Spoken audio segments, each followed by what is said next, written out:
हिंदू मुस्लिम भाई भाई का नारा लगाने वाले भारत में आखिर क्यों आज तक कोई मुसलमान प्रधानमंत्री नहीं बन पाया? क्यों अनेकता में एकता का प्रतीक कहे जाने वाले भारत में किसी भी मुस्लिम का प्रधानमंत्री बनना नामुमकिन सा लगता है? क्या है इसके पीछे की वजह? और वो कौन मुसलमान था जो जवाहरलाल नेहरू की जगह प्रधानमंत्री की कुर्सी पर बैठने वाला था? दोस्तों, हम यहाँ पर मोहम्मद अली जिन्ना की बात नहीं कर रहे हैं जिसने प्रधानमंत्री बनने के लालच में देश का बंटवारा करवा दिया। हम यहाँ एक ऐसे सच्चे मुसलमान की बात कर रहे हैं जो भारत का पहला प्रधानमंत्री बन सकता था पर वो नहीं बना। ऐसा क्यों हुआ? क्या है भारत की राजनीति का असली सच? आखिर क्यों सरदार पटेल से चुनाव हारने के बाद भी पंडित नेहरू को देश का प्रधानमंत्री बनाया गया? आज की इस वीडियो में हम आपको सब कुछ बताएंगे जिसे सुनकर आपके होश उड़ जाएंगे। बस वीडियो छोड़कर कहीं मत जाइएगा। दोस्तों, अगर भारत की राजनीति की जड़ को समझना है तो हमें आजादी से पहले साल 1940 के दौर में जाना पड़ेगा, जब मुस्लिम लीग ने अलग देश की मांग उठा दी थी। अब देश के मुसलमानों का भरोसा जीतने और मोहम्मद अली जिन्ना को टक्कर देने के लिए भारतीय कांग्रेस की तरफ से मौलाना अब्दुल कलाम आजाद को कांग्रेस अध्यक्ष बनाया गया और फिर दूसरे विश्व युद्ध और भारत छोड़ो आंदोलन की वजह से 1946 तक कांग्रेस अध्यक्ष का चुनाव नहीं किया गया। पर इतने लंबे समय तक अब्दुल कलाम आजाद ही सारी भाग दौड़ अपने हाथों में संभाले हुए थे। लेकिन फिर जैसे जैसे देश की आजादी नजदीक आती गई, कांग्रेस के अध्यक्ष का चुनाव करने की मांग बढ़ती चली गई, क्योंकि अंग्रेजों ने तो ये साफ कर दिया था कि कांग्रेस अध्यक्ष को ही अंतरिम सरकार का प्रधानमंत्री बनाया जाएगा। यानी कि अगस्त 1947 में आजादी के टाइम पर जो व्यक्ति कांग्रेस का अध्यक्ष होता वही देश का पहला प्रधानमंत्री बनता। देश के अखबारों से लेकर सरदार वल्लभ भाई पटेल तक हर कोई यही चाहता था कि मौलाना आजाद ही कांग्रेस के अध्यक्ष बने रहे, जिसका जिक्र उन्होंने अपनी बायोग्राफी इंडिया विंस फ्रीडम में भी किया है। लेकिन गांधी जी को ये बिल्कुल भी मंजूर नहीं था। तभी तो उन्होंने 20 अप्रैल 1946 को मौलाना आजाद को एक चिट्ठी लिखी जिसमें वो लिखते हैं कि मौलाना साहब, आपके बारे में जो कुछ अखबारों में छापा जा रहा है उसका कोई आधार नहीं है। कांग्रेस कमेटी के 1-2 मेंबर्स ने मुझे अध्यक्ष के बारे में पूछा तो मैंने बता दिया। उनका भी कहना है कि एक ही अध्यक्ष को रिपीट करना ठीक नहीं होगा। गांधी जी अपने पत्र में ये साफ साफ लिखते हैं कि जिस तरह का माहौल देश में अब भी है, मैं ये बिल्कुल नहीं चाहता कि कोई मुस्लिम कांग्रेस अध्यक्ष बने। मैं चाहता हूँ कि आप खुद इस बात का ऐलान कर दे कि आप कांग्रेस अध्यक्ष नहीं बने रहना चाहते हैं। महात्मा गांधी की इस तरह की बातें सुनने के बाद मौलाना आजाद ने लड़ना सही नहीं समझा और खुद को अध्यक्ष की रेस से बाहर कर दिया। हालांकि वो भी देश के पहले प्रधानमंत्री बनना चाहते थे, लेकिन उन्हें मोहम्मद अली जिन्ना की तरह महात्मा गांधी से लड़ाई नहीं करनी थी, इसलिए उन्होंने शांत रहने में ही समझदारी समझी। हालांकि परेशानी अब भी खत्म नहीं हुई थी, क्योंकि जवाहरलाल नेहरू को गांधी जी का खुला सपोर्ट होने के बावजूद कांग्रेस के कुछ ऐसे सदस्य थे जो सरदार वल्लभ भाई पटेल को कांग्रेस अध्यक्ष बनाना चाहते थे। इस पद के लिए नॉमिनेशन की आखिरी तारीख 29 अप्रैल 1946 रखी गई थी। तब तक गांधी जी खुलेआम नेहरू को लेकर अपना इरादा बता चुके थे। जब कांग्रेस प्रदेश कमेटी की बैठक बुलाई गई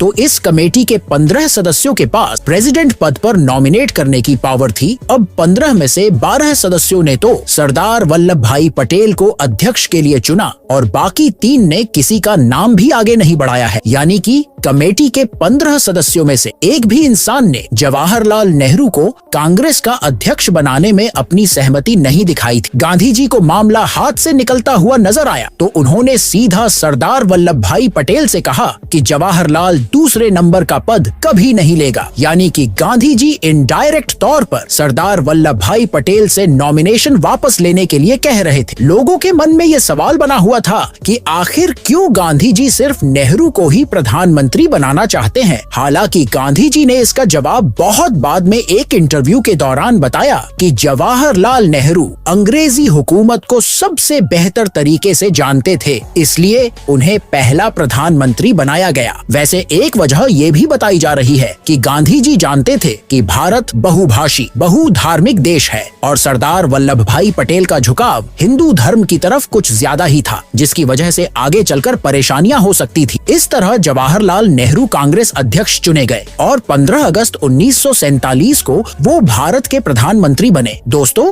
अगर गांधी जी इस पूरे मामले में अपना हस्तक्षेप न करते तो यह बात तय थी कि भारत का पहला प्रधानमंत्री एक मुसलमान होता, लेकिन उस वक्त ये मुमकिन नहीं हुआ और तब से लेकर अब तक कोई भी मुसलमान प्रधानमंत्री पद के इतने करीब नहीं पहुंचा। खैर, नेहरू के बाद अब तक 14 प्रधानमंत्री हुए हैं, जिसमें से 13 हिंदू और 1 सिख था, लेकिन कोई भी मुस्लिम नहीं था। ऐसे में सवाल अभी भी वहीं पर आकर अटक जाता है कि क्या कोई मुस्लिम भारत का प्रधानमंत्री बन सकता है? तो दोस्तों, जरा भारतीय राजनीति को समझ लीजिए, क्योंकि 1952 के आम चुनाव के बाद चुनी गई पहली लोकसभा में 21 मुस्लिम सांसद, सदन में उनकी पहली पार्टनरशिप 4.29% और नेहरू की पहली कैबिनेट में 2 मुस्लिम मंत्री बने। मौलाना आजाद शिक्षा मंत्री बने और रफी अहमद संचार मंत्री बनाए गए। इसके बाद नेहरू से लेकर 1984 यानी इंदिरा गांधी के कार्यकाल तक औसतन 2 से 3 मुस्लिम केंद्रीय मंत्री बने। हालांकि राजीव गांधी की सरकार यानी कि 1995 में 6 मुस्लिम मंत्री थे। अब तक 43 मुस्लिम केंद्रीय मंत्री बने हैं, जिसमें से मुफ्ती मोहम्मद सईद इकलौते मुस्लिम जो गृह मंत्री की कुर्सी तक पहुंचे, यानी कि सरकार में नंबर 2 की पोजीशन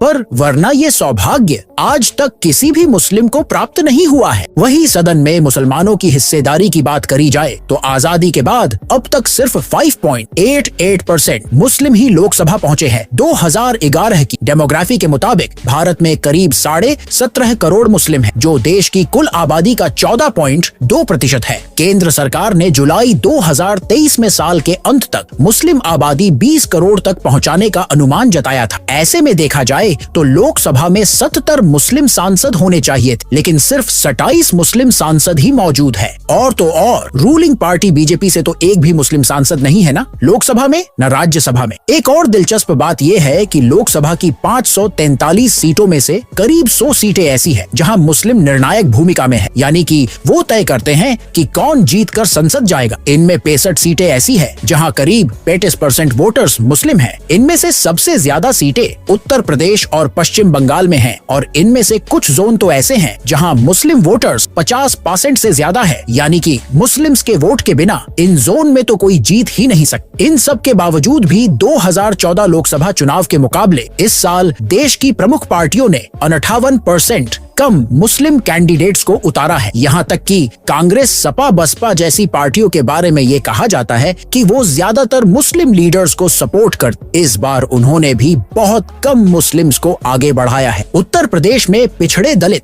अल्पसंख्यकों के बल पर ताल ठोकने वाली सपा ने 2014 में 39 मुसलमानों को टिकट दिया था, लेकिन इस बार सिर्फ 4 मुस्लिम उम्मीदवार ही उन्होंने उतारे थे। और ऐसा ही कुछ हाल बिहार में भी है, जहाँ राजद ने सिर्फ 2 मुस्लिम उम्मीदवार ही उतारे हैं। और यह सब सिर्फ और सिर्फ बीजेपी की अग्रेसिव हिंदुत्व की पॉलिटिक्स की वजह से हो रहा है, जहां कोई पार्टी यह नहीं चाहती कि उस पर मुस्लिम तुष्टीकरण के आरोप लगे। बाकी दोस्तों, आपको क्या लगता है, क्या भारत में किसी मुसलमान को प्रधानमंत्री बनना चाहिए, या फिर जो जैसा चल रहा है बढ़िया है? अपना जवाब हमें कमेंट में जरूर दे और चैनल को सब्सक्राइब और वीडियो लाइक करके शेयर करना न भूले। धन्यवाद।